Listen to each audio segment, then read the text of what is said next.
Hello my dear students. आज हम पढ़ेंगे हमारी इंग्लिश एनसीईआरटी हनीकॉम्ब की पोएम मेडो सरप्राइजेस। ठीक है, मेडोज़ क्या होते हैं? मेडोज़ होते हैं वो खुले मैदान जहाँ पे हरी हरी घास होती है, बेसिकली द ग्रासलैंड्स। ठीक है, तो उसमें हमें कितने सरप्राइजेस मिलते हैं। आपने कभी कभी नोटिस किया होगा कि झाड़ियों में या घास में देयर आर बटरफ्लाईज, और वी कैन सी कुछ एनिमल भी बैठा हो जो एकदम से नहीं दिखता, और फिर हम जब आगे बढ़ते हैं, चलते हैं, तो हमें दिखने लगते हैं। तो these are all the surprising things. कितनी कलरफुल बग्स होते हैं, कितने अलग अलग टाइप के इंसेक्ट्स हैं, even we see small birds, बहुत ही छोटी छोटी बर्ड्स देखने को मिलती हैं।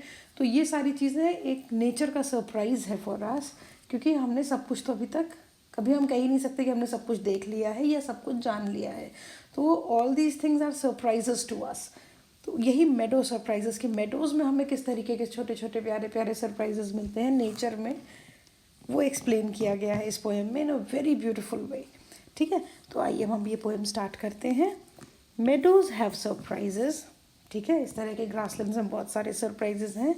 You can find them if you look. और आपको कैसे मिलेंगे? अगर आप उन्हें देखना चाहेंगे तो दिखेंगे, अदरवाइज दे कैन कैमोफ्लैज, मिल जाते हैं उसी में। ठीक है ना, मतलब कलर उनके मिक्स हो जाते हैं, हमें पता ही नहीं चलता कि यहाँ पर कोई बटरफ्लाई है, और जब हम ध्यान से देखते हैं तो हमें दिखता है कि अरे यहाँ पे तो थी सुंदर बटरफ्लाई। ठीक है, तो अगर हम ढूंढेंगे तो हमें सरप्राइजेस मिलेंगे। Walk softly through the velvet grass, जो सॉफ्ट ग्रास है उसमें आराम से चलिए तो आपको देखने को मिलेगा। And listen by the brook, और जो नदी बह रही है उसकी आवाज़ सुनिए। You may see a butterfly, maybe आपको एक बटरफ्लाई दिख जाए। Rest upon a buttercup, buttercup क्या होता है? Buttercup is a flower. ठीक है, उस पर बैठी हुई बटरफ्लाई मिल सकती है। And unfold its drinking straws to sip the nectar up. Nectar क्या होता है? जो फूलों से वो रस सक करती हैं, कलेक्ट करती हैं, द बटरफ्लाईज, द हनी बीज, वो उसको हम नेक्टर बोलते हैं। तो उनका ये है कि जो उनके एंटेना होते हैं जिनसे कि वो नेक्टर कलेक्ट करती हैं, उसको इन्होंने कहा है कि जैसे ड्रिंकिंग स्ट्रॉज, हम लोग नहीं पीते कोल्ड ड्रिंक या फ्रूटी वो स्ट्रॉ लगा करके, तो उसी तरीके से वो भी अपना नेक्टर ड्रिंकिंग स्ट्रॉज की हेल्प से they are sipping it. You may scare a rabbit, हो सकता है आपको कोई रैबिट दिख जाए जो आपको देख के डर जाए।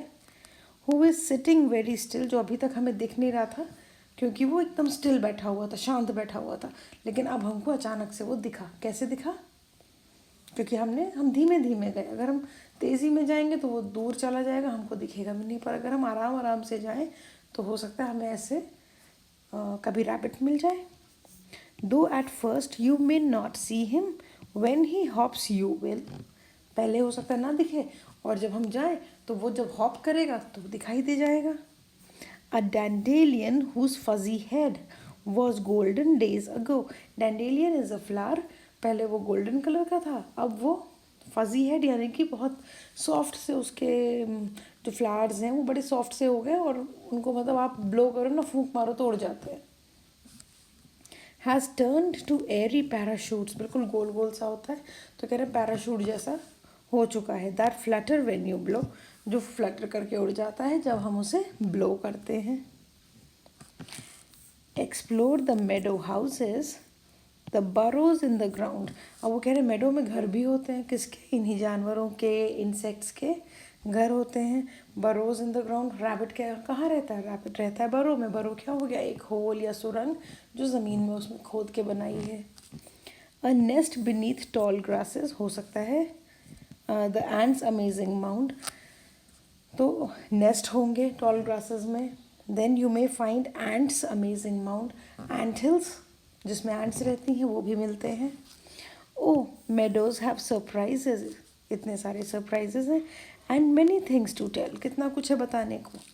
You may discover these yourself if you look and listen well, कह रहे हैं आप खुद भी ढूंढ सकते हैं अगर आप देखें और सुने ध्यान से तो।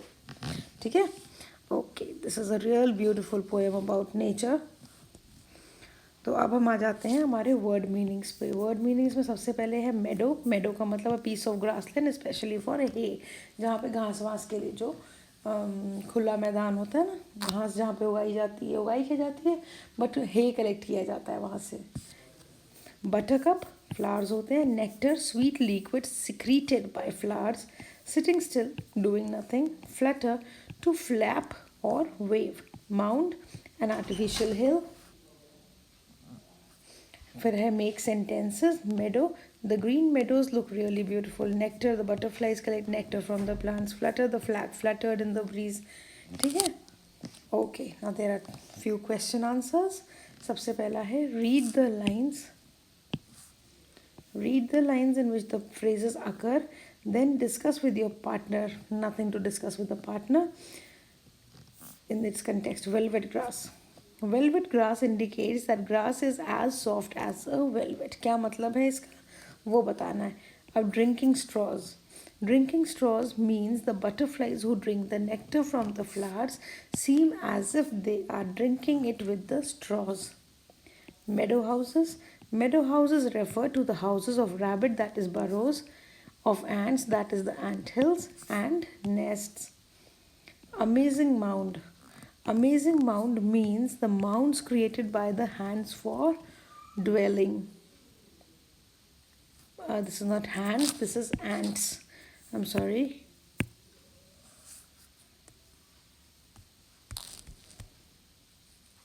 Ants for dwelling. Next is fuzzy head.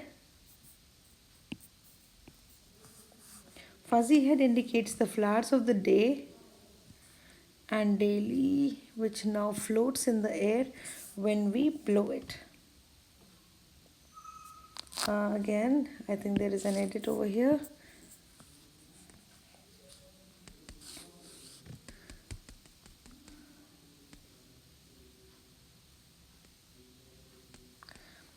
Fuzzy hair indicates the flowers of dandelion. Dandelion.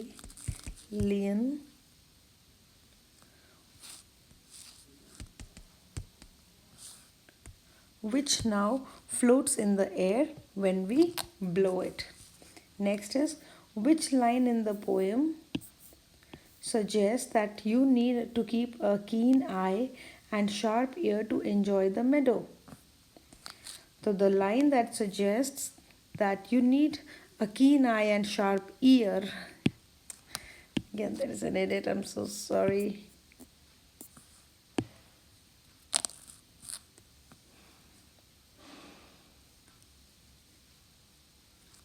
That's ear. To enjoy a meadow is, you may discover these yourself if you look and listen well. ठीक है, तो ये हो गए हमारे question answers that are to be done. तो I hope आपको ये पोएम समझ भी आई होगी और पसंद भी आई होगी. अगर पसंद आया है एक्सप्लेनेशन तो इसको वीडियो को लाइक कीजिएगा. चैनल को सब्सक्राइब तो कर ही चुके होंगे आप, और अपने फ्रेंड्स के साथ शेयर कीजिएगा. ठीक है, so see you my dear students in the next class. Bye bye.